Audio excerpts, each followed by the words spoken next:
Baik, jadi Pak Suganda, Ya, Pak. sebetulnya nanti ada dua hal yang perlu diupload di LMS itu. Ini mirip-mirip peer teaching yang diupload itu. Pertama, itu bahan ujian. Bahan ujian itu nanti silakan upload saja modul ajar. Ya, Yang pertama, kemudian yang kedua, silakan upload hasil rekaman ini. Ya, jadi hasil ya, rekaman ini nanti silakan diupload. Itu nanti akan memungkinkan saya untuk memberi penilaian gitu. Tapi kalau ini tidak diupload, nanti nilainya kosong. Nggak bisa saya menilai. Ya, jadi ya. silakan. Oke, jadi seperti tadi pagi yang saya sampaikan ada tiga hal Pak Suganda ya. Yang pertama, nanti saya persilakan Pak Suganda untuk praktik pembelajaran waktu secukupnya. Kemudian yang kedua nanti kita ngobrol-ngobrol sedikit. Kemudian yang ketiga ada BTQ, baca tulis Al-Quran. Ya, sudah disiapkan ya semuanya ya. Sudah, Pak. Ya, baik. Kalau begitu saya persilakan Anda untuk mulai melakukan praktik pembelajaran. Ya, bisa tayangkan PPT. Ini, Pak. Ya, silakan. Ini saya diam saja ya, nanti Anda silakan sendiri karena saya hanya mengamati saja ya. Ya. Baik, Pak. Mulai, Pak. Silakan, silakan. Assalamualaikum warahmatullahi wabarakatuh. Selamat pagi semuanya. Bagaimana kabar kalian hari ini? Alhamdulillah. Kalau keadaan kalian baik, tentunya sudah siap dong untuk belajar lagi hari ini. Sebelum kita memulai pembelajaran, marilah kita berdoa dulu agar supaya ilmu yang sudah kita dapat bermanfaat untuk kita. Silahkan, siapa yang mau pimpin doa? Nah, kalau dilihat-lihat ini kursinya sudah tidak ada yang kosong, berarti sudah hadir semua ya. Baik, sebelum ke materi pembelajaran hari ini, Bapak ingin bertanya, siapa di sini yang sering mengucapkan salam saat bertemu teman atau guru? Bagus. Apa yang kamu rasakan ketika seseorang mengucapkan salam kepada kita? Baik. Nah, materi yang akan kita pelajari hari ini yaitu tentang salam. Kenapa sih kita harus mempelajari salam? Apa itu salam? Salam itu bertujuan yang pertama, kalian mampu menjelaskan arti dan keutamaan salam dengan benar. Yang kedua, mampu menjelaskan manfaat mengucapkan salam dalam kehidupan sehari-hari. Yang ketiga, mampu mempraktikkan cara mengucapkan salam dengan benar. Tadi kasus untuk kalian, bagaimana jika seseorang yang melewati kita atau teman atau guru tanpa mengucapkan salam? Bagaimana perasaan mereka? Coba kalian tuliskan pendapat kalian, bagaimana kalau ada kasus seperti itu. Lalu, apa sih salam itu? Salam itu adalah ucapan yang baik dan sopan. Salam juga merupakan ajaran Islam yang sangat dianjurkan dan dicontohkan oleh baginda Rasulullah. Salam bisa diucapkan kepada siapa saja, baik keluarga, guru, ataupun orang lain. Lalu, apa manfaat salam? Bagaimana contoh pengucapannya? Islam mengajarkan kita cara mengucapkan salam yang baik, yaitu dengan kalimat Assalamualaikum warahmatullahi wabarakatuh. Seperti yang tadi Bapak ucapkan di awal masuk pembelajaran. Apa sih arti Assalamualaikum itu? Artinya yaitu semoga keselamatan, rahmat Allah, dan berkahnya tercurah kepada kalian. Selanjutnya, salam sejahtera, salam selamat pagi, selamat sore itu juga termasuk contoh dari ucapan salam. Selanjutnya, untuk manfaat salam, ada beberapa manfaat. Yang pertama, bisa menjalin silaturahmi. Yang kedua, mendapatkan pahala. Yang ketiga, membuat hati kita menjadi tenang. Yang keempat, menciptakan suasana yang harmonis. Terus, kapan kita harus mengucapkan salam?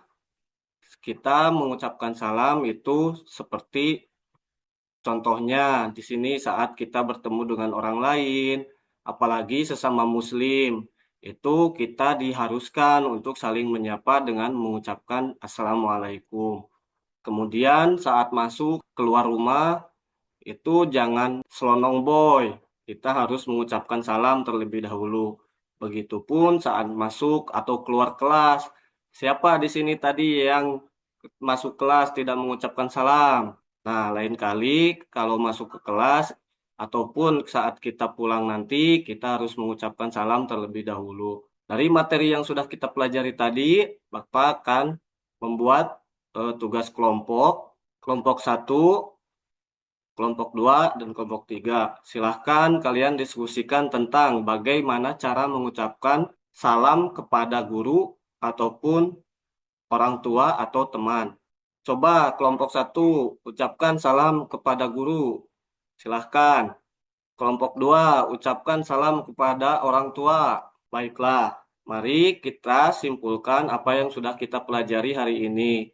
Salam itu berarti ucapan sapa yang baik dan sopan. Arti dari Assalamualaikum warahmatullahi wabarakatuh adalah semoga keselamatan, rahmat Allah, dan berkahnya tercurah kepada kalian.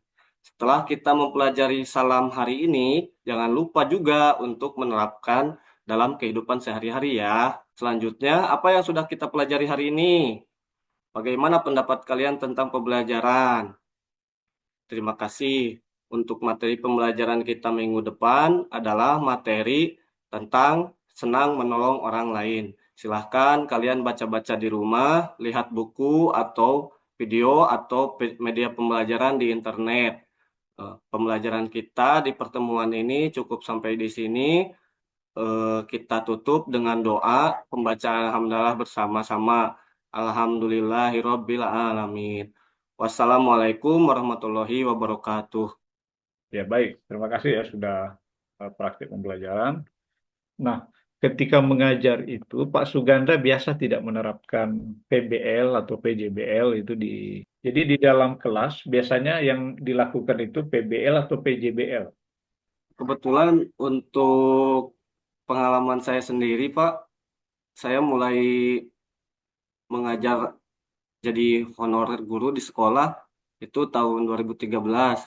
Ya, Dan kebetulan pada waktu itu masih ada definitif guru PAI-nya. Jadi ya, saya diberi tugas untuk mengajar di kelas 4 ya. itu sebagai guru kelas, bukan sebagai guru PAI. Dan Hmm. guru PAI definitif itu baru pensiun di bulan Agustus kemarin, Pak. Jadi saya pengalamannya baru mengajar 3 bulanan, Pak. Berarti belum biasa menerapkan PBL atau PJBL itu ya? Iya, Pak. Baru semenjak saya ikut PPG, Pak, dicoba sedikit-sedikit diterapkan di Oke. sekolah gitu, Pak. Oke, tidak apa-apa, tidak apa-apa. Karena kita kan memang berproses ya Pak Suganda ya. Berproses kan PBL, PJBL itu kan memang salah satu strategi gitu untuk mencapai apa yang diinginkan oleh pemerintah gitu ya. Supaya murid-murid kita itu bisa memiliki apa namanya tidak hanya aspek kognitif tapi juga apa Pak Suganda. Jadi yang perlu ditekankan pada peserta didik itu selain aspek kognitif ada dua aspek lagi itu. Eh, Psikomotor, Pak. Ya, psikomotorik, terus satu lagi. Jadi artinya mereka secara pengetahuan, secara kognitif itu unggul, tapi secara apa? Mereka bejat gitu. Nah, jadi apa yang satu itu? Afeksi, ya. Afeksi atau perilaku atau sikap. Nah, itulah yang disasar oleh pemerintah kita bahwa jangan sampai ke depan itu anak-anak kita, generasi mendatang itu mereka pinter. Karena memang itu yang digenjot oleh gurunya, oleh dosennya. Tapi pengetahuan saja, sementara moralnya kan tidak. Nah, karena itu kita sekarang harus sama. Moral ya iya, termasuk keterampilan itu. Jadi kita kan bangsa Indonesia selama ini hanya menjadi bangsa konsumen. Apa-apa kita beli, nggak pernah kita ekspor. HP, laptop, sepeda, mobil. Artinya apa? Kita tuh nggak punya skill, bangsa kita ini lemah. Katanya pinter, bangsa Indonesia. Buktinya mana pinter? Semuanya kita impor kok, ya kan? Nah, berarti kan kita lemah. Iya. Psikomotoriknya kita lemah. Nah, itulah yang ingin digenjot sekarang, Mas Suganda. Oke, dulu S1-nya di mana, Mas Suganda? Saya di IAIC Cipasung, Pak. Kelas jauh. Oh gitu. Ada Iya, skripsi ya dulu di situ ya? ada, Pak. Oke. Nah, kalau PTK sendiri pernah tidak membuat PTK selain di PPG ini? Dulu dibantu sama teman, Pak. Oh gitu. Pembuatan Punya membuat sendiri belum, ya? belum berapa. Oke, Baru baik. baru sekarang Pak ini Ya, baru mencoba PPG. saya membuat Iya. PTK. Kemarin kan ada tugas pembuatan proposal PTK, terus diberikan contohnya di LMS. Saya mencoba mencari sendiri ini pembuatannya. Tidak tahu benar atau salah, Pak. Jadi gini, PTK itu harusnya itu hal yang mudah itu Mas Suganda. Kenapa? Iya, Karena kalau Mas Suganda itu sudah sarjana, kan sudah pernah membuat skripsi ya. iya Pak. Nah, jadi itu kan mirip-mirip itu, mirip-mirip penelitian. Bahkan skripsi itu lebih sulit. Karena skripsi itu kan penelitiannya di lapangan atau Iya, lebih luas. Tapi kalau PTK kan hanya di kelas saja. Kita hanya mencoba meneliti murid-murid kita sendiri, ya. Nah, jadi penelitian kita nggak jauh-jauh, gampang sebetulnya PTK karena memang kan belum terbiasa sehingga kita anggap itu sulit. Padahal sebetulnya iya, itu gampang, ya. iya, Oke, nah itu nanti bisa terus dipelajari ya Mas Suganda ya, karena iya, nggak bisa lagi dihindari. Kita adalah guru, ya kita perlu meneliti peserta didik kita supaya apa? Kalau ada yang salah, kita bisa meningkatkan. Misalnya nilai mereka kok jeblok ya, rata-ratanya kok rendah gitu. Nah, bisa kita teliti. Ada apa ini ya dengan PTK itu? Termasuk kok minat mereka belajar kok rendah gitu ya, kurang gitu. Nah, itu bisa kita lakukan penelitian lewat PTK itu. Oke. iya, Kemudian bagian terakhir ya, Mas Suganda, silakan buka Al-Quran, surah 25, Al-Furqan ya, iya, Pak. surah 25 Al-Furqan, silakan dibaca. Mungkin sekitar 3 ayat saja, tidak apa-apa. أعوذ بالله من الشيطان الرجيم. بسم الله الرحمن الرحيم. تبارك الذي نزل الفرقان على عبده ليكون للعالمين نذيرا.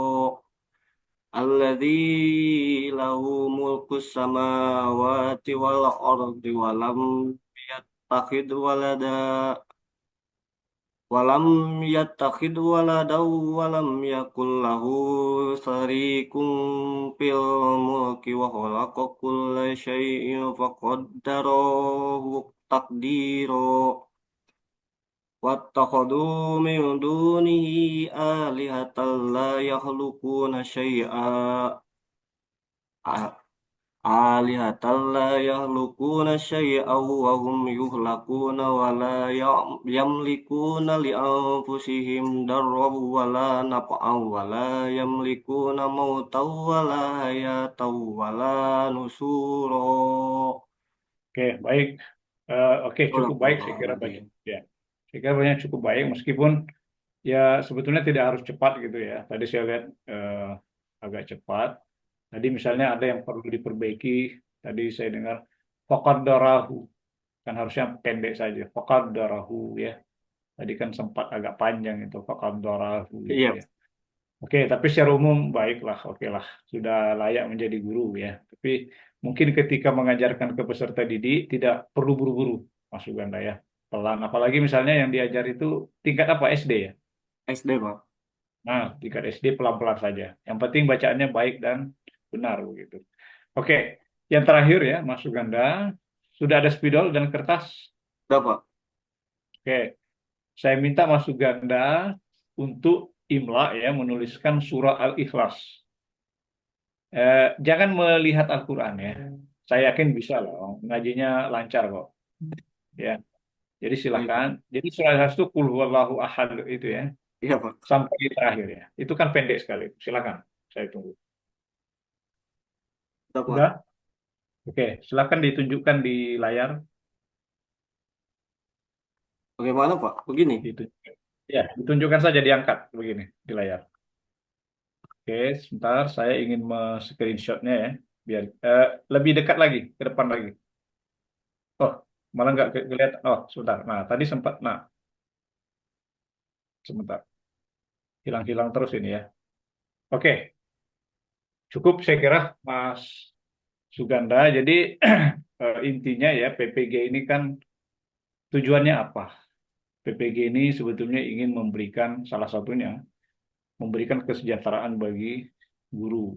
Tapi Tidak semudah itu, karena pemerintah mewajibkan kita untuk meningkatkan kapasitas diri kita. Jadi, eh, pemerintah menyiapkan dana, tapi kita sebagai guru juga harus ada usaha meningkatkan diri. Nah, saya dosennya hanya menilai. Soal nilai gampang. Karena memang keinginan pemerintah itu ingin mensejahterakan guru, maka nilai insya Allah tidak usah khawatir. Yang penting Pak Suganda dan teman-teman yang lain itu mau meningkatkan kapasitas diri gitu ya, mau Ya. berlatih. Ya, jadi kami pasti akan meluluskan semua. Jadi intinya begitu ya. Saya kira seperti itu ya Mas Suganda. Semoga lancar dan bisa lulus ya di PPGN.